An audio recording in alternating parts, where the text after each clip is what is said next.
I'm Russ Franzen, and I write and sing songs about Great Lakes history.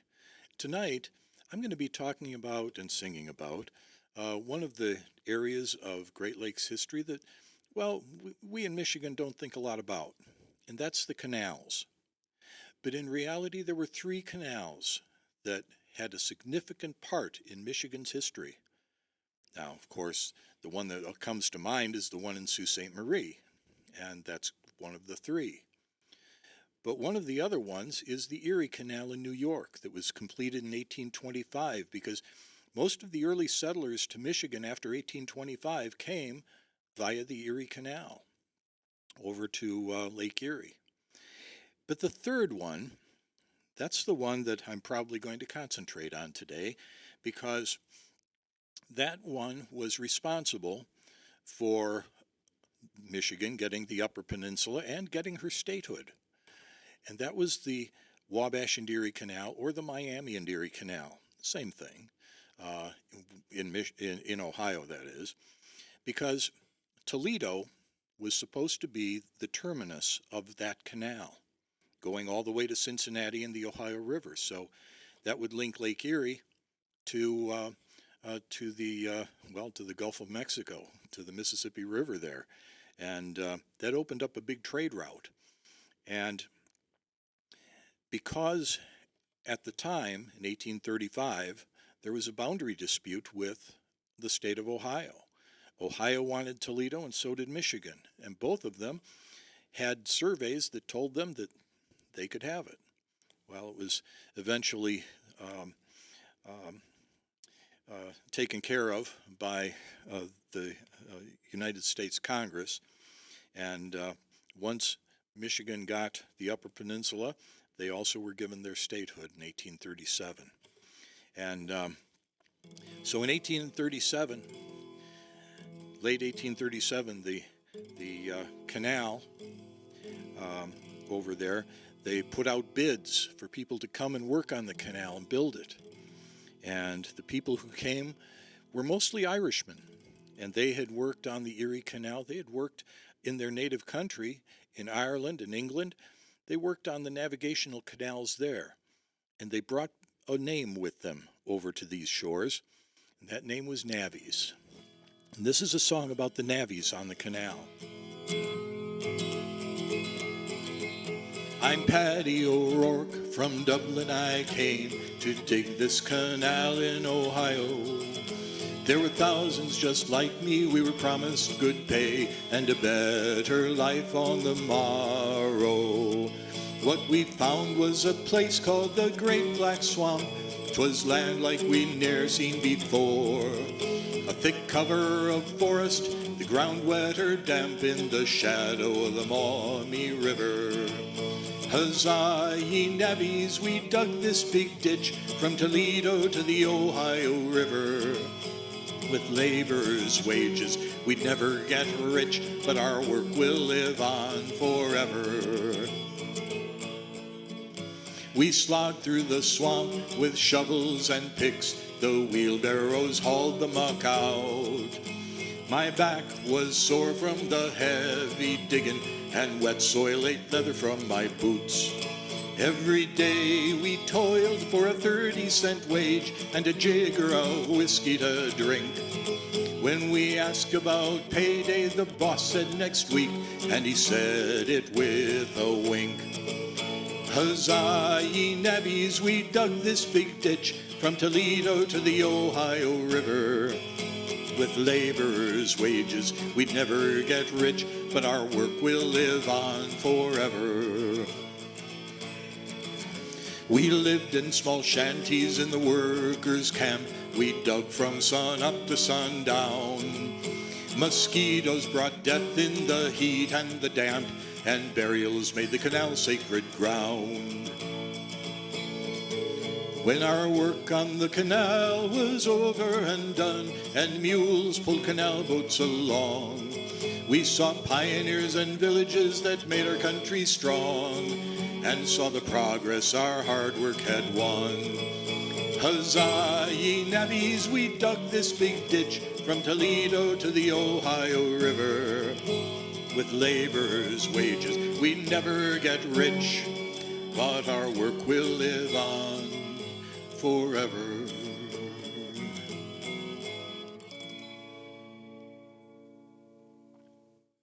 Now, I should probably tell you that I work on that canal. My job is as a, well, it's as a historic interpreter for Metro Parks Toledo, but as such, I'm a boatman on a working canal boat on the Miami and Erie Canal. And we go through the original lock, the one that was completed in 1840. And so it gives you quite a perspective on that part of our history. Now, on a boat, you would have about 5 crewmen. You'd have your steersman who steered the boat. You'd have your bowsman who would throw the ropes and so forth. You had a hoagie or a mule driver who would drive the mules for you. And you'd have a captain who owned the boat and a cook who was usually the captain's wife. But if the captain wasn't married, well, very often he had to hire a cook. And, well, you know, sometimes the cook wasn't very good, and sometimes they were pretty good. And there was one cook who, and this was on the original Erie Canal in New York, and she was rather famous for basically 2 things. One was she was purported to be a very good cook. So captains, on one hand, wanted her to be on their boat because they'd get fed real good. But the other thing was, well, she was kind of prickly. She didn't like to take orders. She always talked back to the captains. And, well, she was also a drunk. And so it was very rare for her to actually complete a run. She'd, you know, get thrown off somewhere between halfway and 3/4 of the way through the run. But anyway, this story is based on a true story of Old Nell from the Erie Canal, and I just brought it over to the Miami and Erie Canal. So this song is called Old Blue Nell. Old Blue Nell was a canal boat cook. She worked once on our crew. She was old as a canal, far as anyone knew. She always wore a dress of blue. Her stews were the stuff of legends. Her pie so good you'd cry. But she took no orders from any man, and she'd spit in the captain's eye. Old Blue Nell signed onto our boat for a Cincinnati run. She cut lumber from her load to feed her stove. The captain, he stayed mum.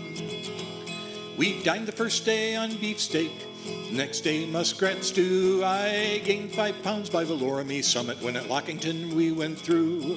Her stews were the stuff of legends, her pie so good you'd cry. But she took no orders from any man, and she'd spit in the captain's eye. Old Blue Nell hopped off of our boat when we entered at Lock 1. It took 6 hours to get Lock through, and at Lock 6 she came on the run. She'd spent the day in the tavern, drinking whiskey and playing cards. When she got back on board with her whiskey bottle, she went to bed and slept real hard. When she woke, she didn't feel like cooking, so I prepared the food. And the captain kicked her off at Piqua when she called him something rude. But her stews were the stuff of legends, pie so good you'd cry. But she took no orders from any man, she'd spit in the captain's eye.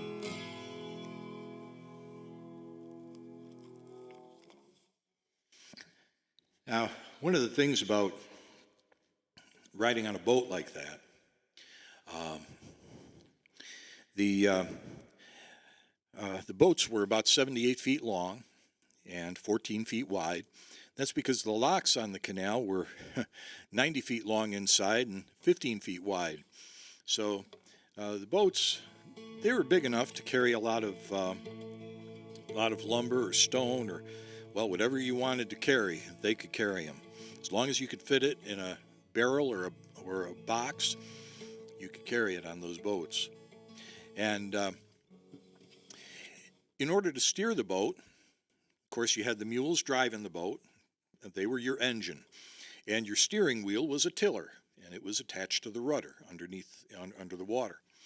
And some of them were up about as high as this microphone stand, and you'd be pushing it with your arm or with your shoulders, and doing that for about 6 hours on your shift. That's a lot of work. But a lot of the boats had tillers that were a little closer to the ground, and so you could straddle them with your legs and just move kind of back and forth like this and steer the boat with your legs. And one of the fellas I work with, when it's his turn to steer the boat, he always says something like, well, it's my turn to go dance with the tiller. And I thought that was a pretty good way to describe what you're doing up there. This song is called Dance with the Tiller. It was just after supper, and the passengers danced. On the top of the boat they were swaying, but the fiddle and the squeeze box and dancing all stopped when the low bridge horn started blowing. The mules started pulling us out of the lock. We were headed south to Piqua.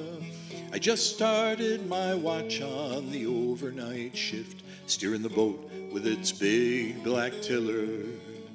The soft swishing of the water as the bow cuts through. I hear the passengers snoring as the old boat moves on. And I hear the mules clomping by the light of the moon as I dance with the tiller till dawn.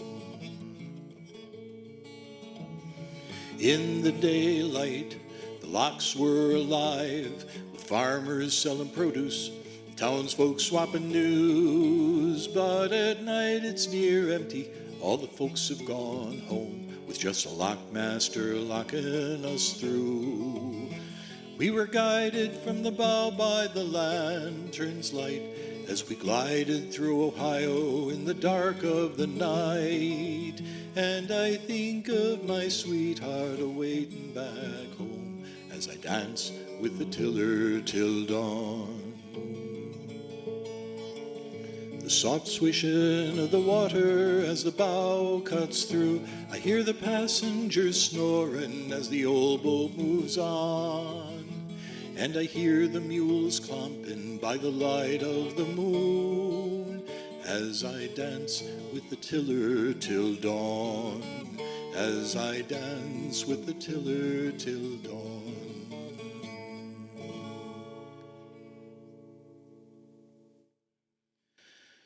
Now, on the old canals, the locks were a very,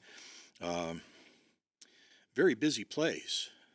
Now, on our lock in the busiest time, you had probably 12, 14 canal boats going through during a day.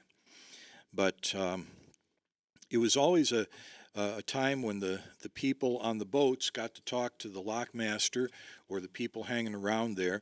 There might be farmers there selling produce, and so they could get some fresh produce there. There was always a general store there.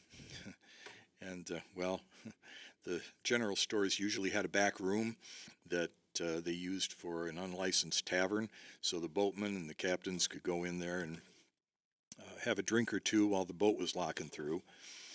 But it was also a place where they could get news from other canal boats. Other canal boats would come and they'd tell their gossip or their news to the lockmaster, and then the next boat coming through, the lockmaster would pass that along. And so it was like a news break at every lock. And this next song is a song about, well, something that happened at a lock.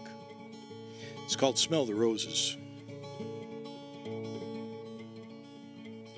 The old man stood at the lock, watching the boats go through.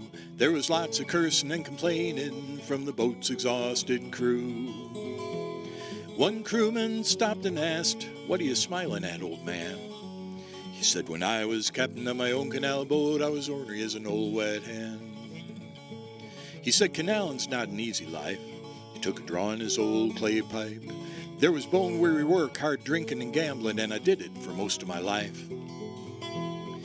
But as I got older, fighting got harder and I lost more than I won.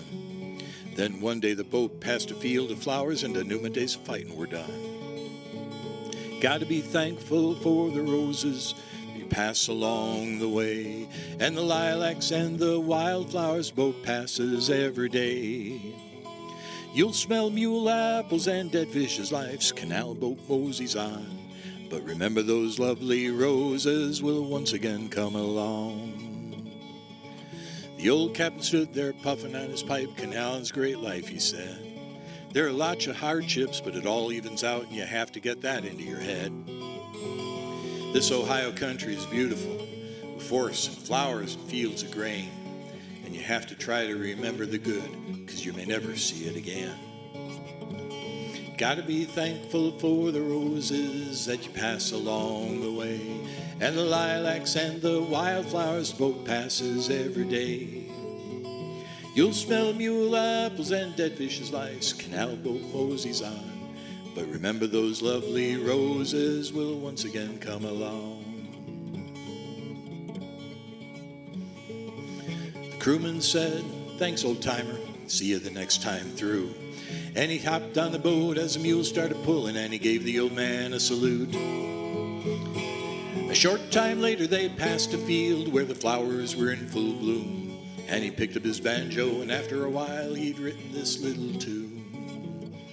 You gotta be thankful for the roses that you pass along the way, and the lilacs and the wildflowers boat passes every day. You'll smell mule apples and dead fish as life's canal boat moseys on. But remember those lovely roses will once again come along. Just remember those lovely roses will once again come along.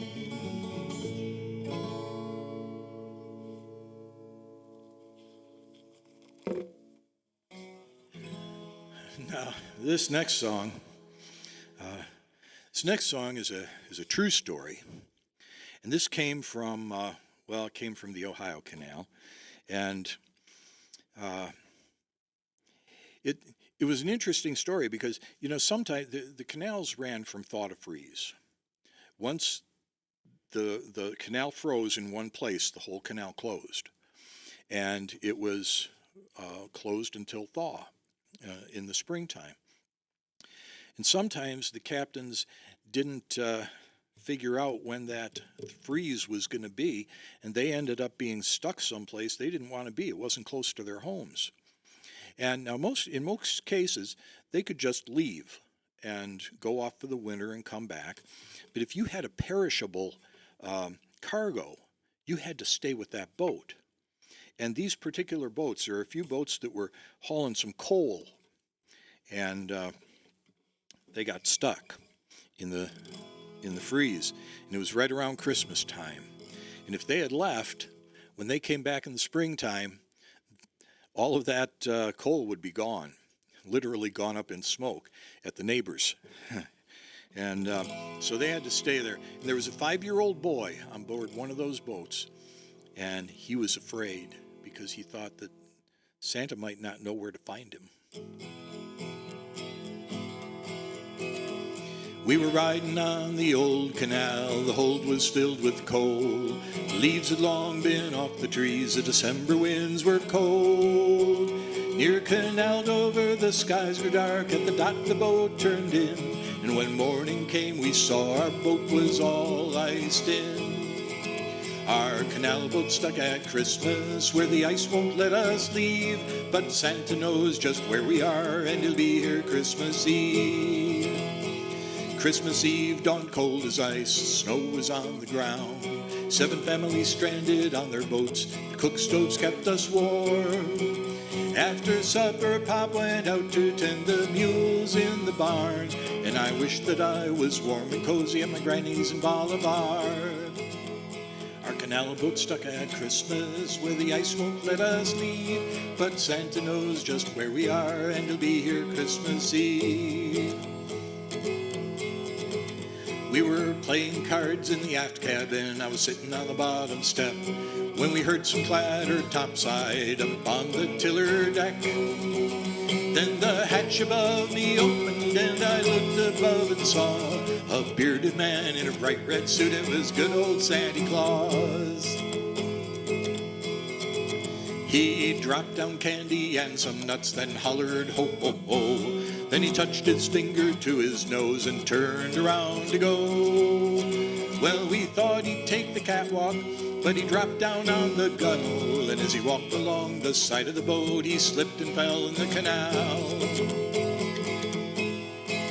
We flew topside and Santee was splashing in the old canal. His hat and beard sat on the ice and we saw it was the neighbor gal. The adults came running and fished her out. She was soaked from skin to coat. My mom brought her a blanket and she sloshed back to her boat. I'll never forget that Christmas, what a story I can tell of Christmas Eve stuck on our boat and Santa falling in the old canal. Our canal was stuck at Christmas where the ice won't let us leave, but Santa knows just where we are and he'll be here Christmas Eve.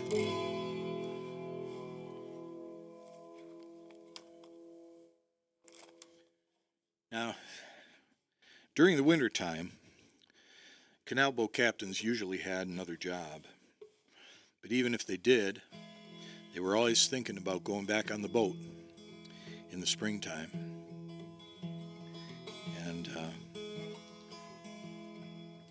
my wife Ruth told me one time, she said, "You're kind of like those old canal boat captains, you know, you get kind of antsy come the end of December."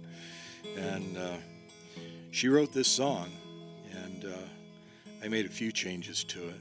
So I guess you could say we co-wrote it, but she did most of the work. It's called My Ordinary Days.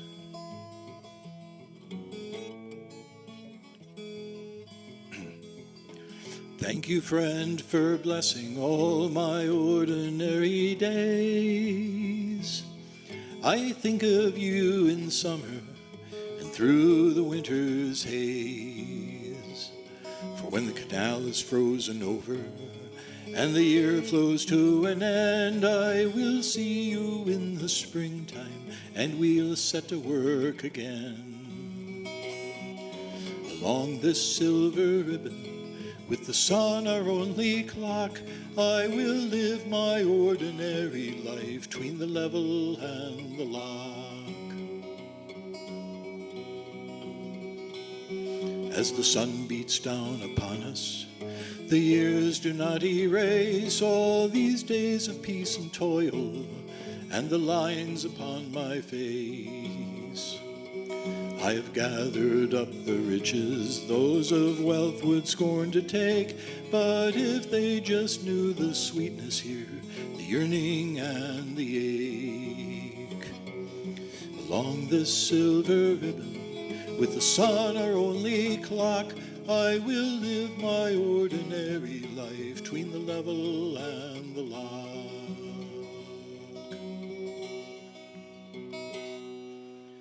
You might ask me for my stories of my ordinary life aboard this old canal boat with my children and my wife. And I smile and tip my hat to those who know not what I'd give, for in all this world of wonder there's no other way I'd live. Along this silver ribbon, with the sun our only clock, I will live my ordinary life between the level and the lock.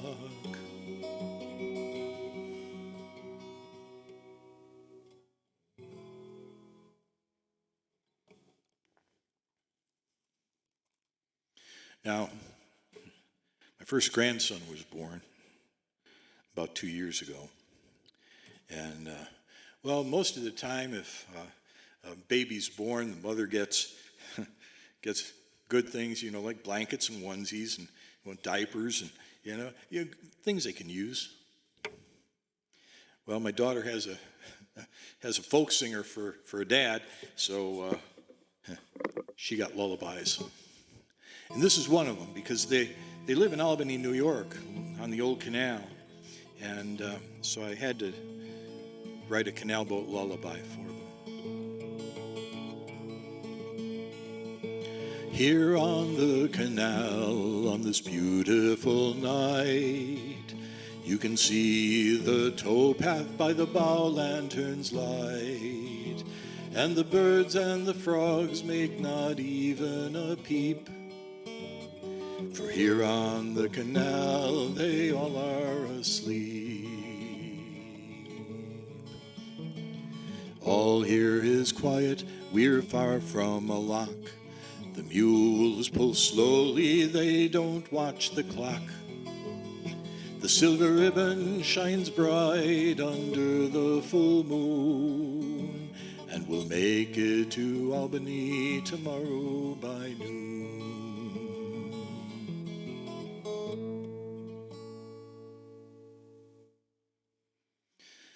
Thank you for spending time with me this time, and hope to be here again. And I'm going to leave you with this blessing. It's a canal boatman's blessing. May blessings flow upon you. May your journey be pleasant and sweet. May good fortune walk beside you. Bring happiness to all you meet. All the best I wish for you this day. May each minute bring delight. This boatman bids you a lovely day and precious dreams tonight.